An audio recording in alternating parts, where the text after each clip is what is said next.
Well, I tried this morning and it didn't work out. I was busy.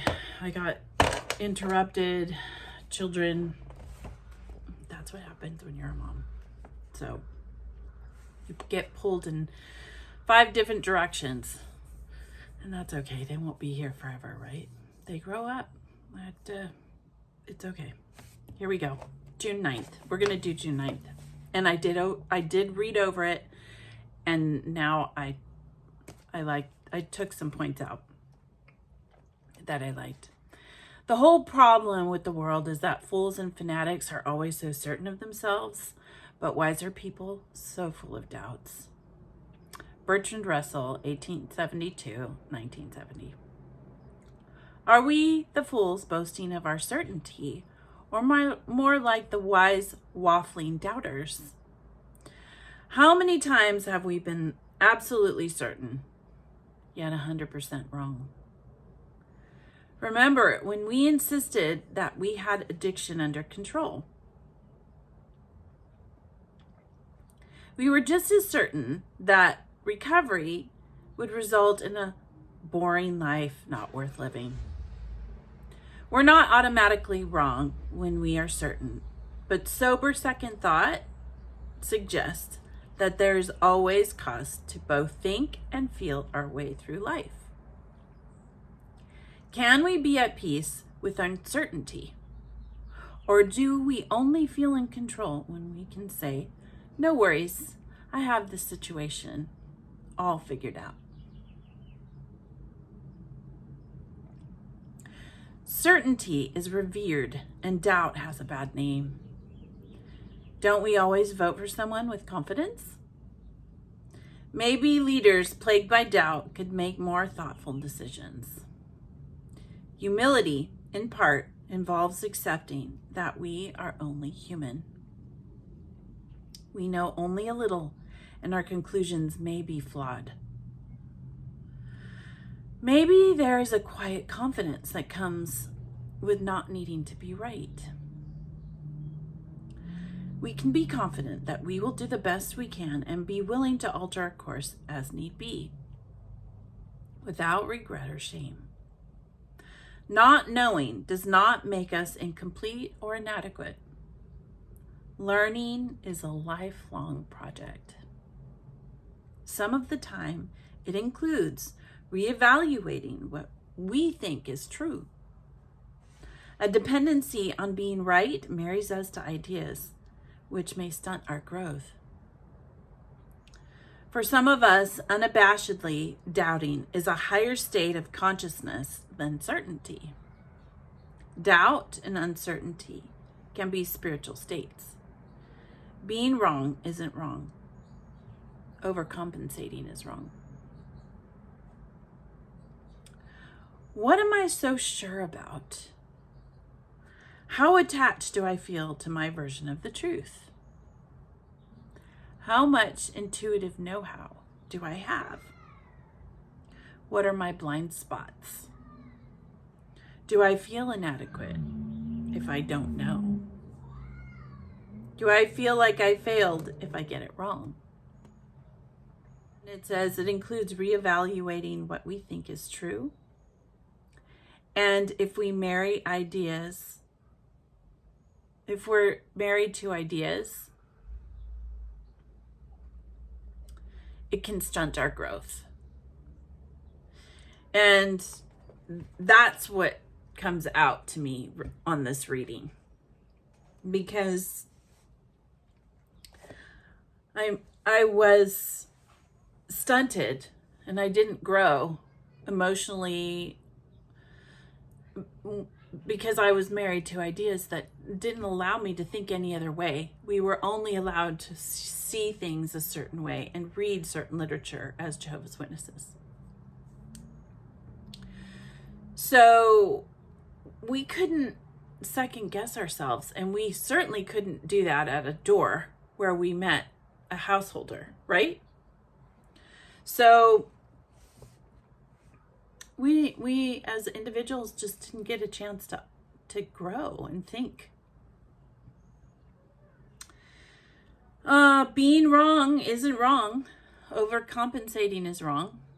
So now there are so many of people that I left behind, and that, I mean, I don't even try and talk to, because I don't want to affect their relationship with people, what they feel is God. I don't even try. I figure they have my number, so they could try if they want to. And I wish I had admitted I was wrong a lot earlier in my marriage and in my life. And when I say in my marriage, just that I wish I had, accepted that I had done made the wrong decision for staying one of Jehovah's Witnesses. And I wish I had listened to my husband. But that's how we learn, right? We make mistakes. And learning, like it says, is a lifelong project. So now is my opportunity to have humility, right? It explains that. Accepting that I was human, I made a mistake. We know only a little, and our conclusions can be flawed, and mine was flawed. So being open to other ways of looking at a situation.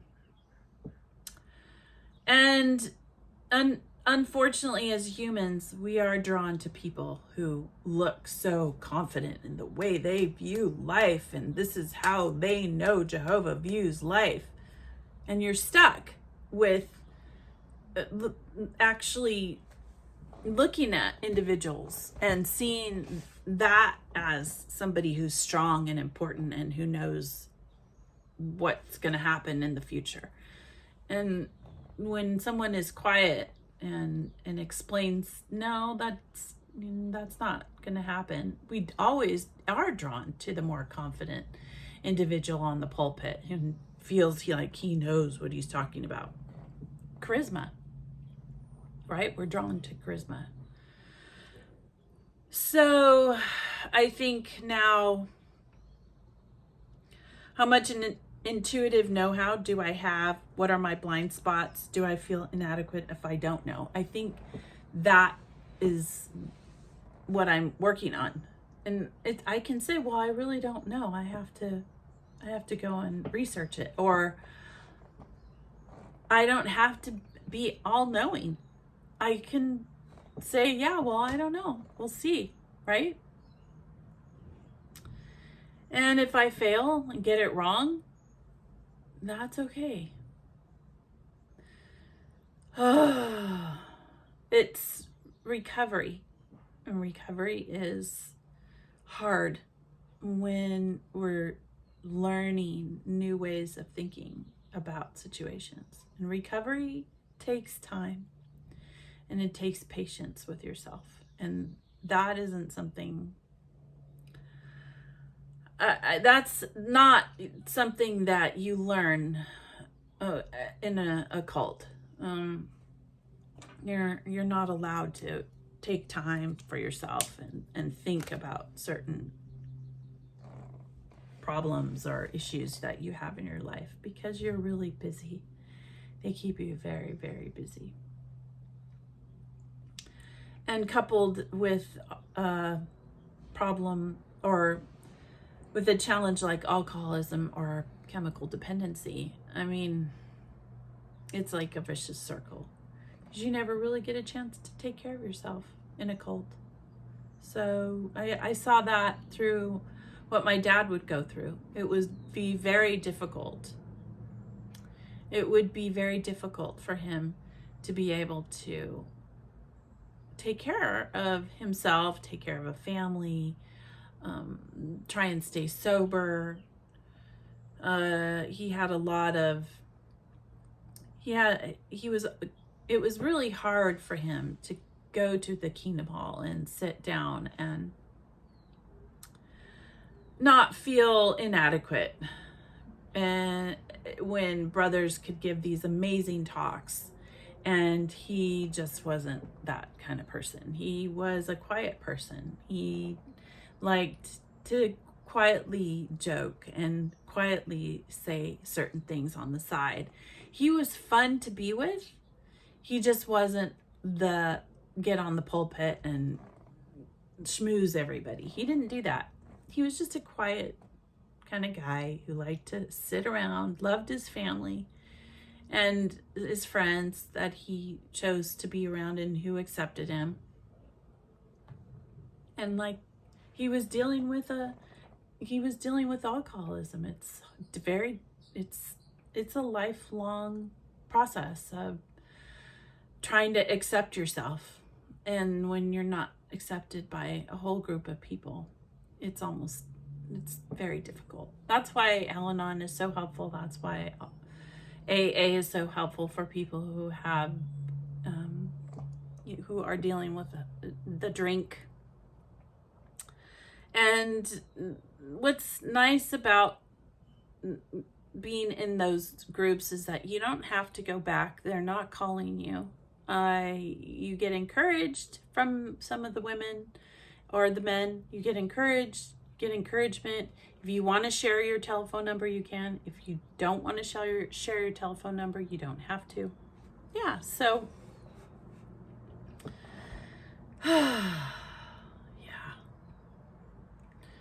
I am doing okay. I wouldn't say I'm my strongest, but I'm doing well. So as I'm hoping all of you are, just getting through and plowing through and enjoying life along the way. I am enjoying it and trying to find different ways to think. And that's my challenge so as I'm sure all of you are. Well, I have to say this week has been a challenge. It's almost done. And I'll tell you a little bit more about it later, but I just wanted to make sure that I get this out, and I hope this helps you and your families. Thank you for sharing this time with me. Follow your bliss and be good humans.